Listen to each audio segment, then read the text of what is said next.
এই আইন উপদেষ্টাকে বলতেছি, আপনি 54-এ ধরতে পারেন, তাহলে আপনার এক্স ওয়াইফকে ধরেন না কেন?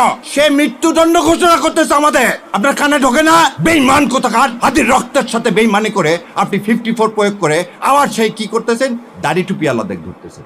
আমার মাদ্রাসার ছাত্ররা কি ভুলে গেছেন যাত্রাবাড়িতে কিভাবে রক্ত দিয়েছে? এই রক্তের উপর বেঈমানি করতে আপনার লজ্জা লাগে না? লজ্জা লাগে না আপনার? এবার আসেন যে বাংলা এডিশনের প্রতিষ্ঠাতা কে? ইলিয়াস। ধরে নিলাম তিনি প্রভোকেট করছেন, তিনি করার জন্য এই বিল্ডিং ভেঙে দিছে কে? খুব ভালো কথা। তার জন্য ইলিয়াস ভাই কি করছেন? পার্সোনাল ফেসবুক বন্ধ করে দিয়েছেন। ইলিয়াস ভাইয়ের বিরুদ্ধে আপনি ইয়া দেন।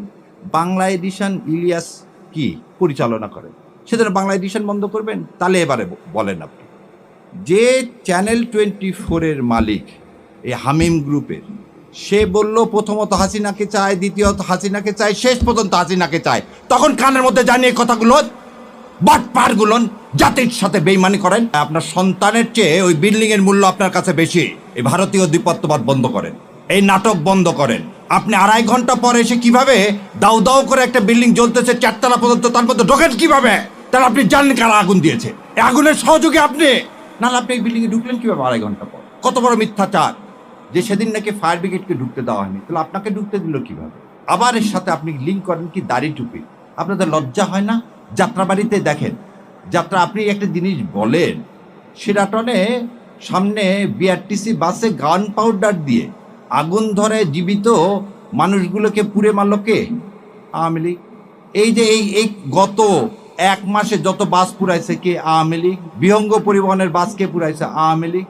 আওয়ামী লীগ আর রসারা পুরাপুরির কাজ কি করে? এবার আরো বলেন। আমার ভাই বলে গেল, শোনেন, বিডিআর হত্যাকাণ্ডের প্রথম 2জনকে পুড়িয়ে মারা হয়েছিল। বিডিআর হত্যাকাণ্ড করে পিলখানায় প্রথম 2টা ডেড বডিকে পুড়িয়ে ফেলে দেওয়া হয়েছে। আশুলিয়াতে পুলিশকে কে বুদ্ধি দিল এই ডেড বডিগুলোকে, আমার জুলাই যোদ্ধাদেরকে পুড়িয়ে ফেলা? এই একই কাজ আপনি আবার করলেন। পুড়িয়ে ফেলার রাজনীতি আমরা করি না। আমরা সবসময় বলি কি, এই হাদির কথাটাকে বলি, মৃত্যুর ফয়সাল আসমান জমিনে করে। সেই জন্য আমরা সবসময় বুক পেতে ঘুরে বেড়াচ্ছি। আমরা কাউকে মেরে কোনো ইস্যু তৈরি করতে চাই না। আর আপনার এই ইস্যুগুলো কেন?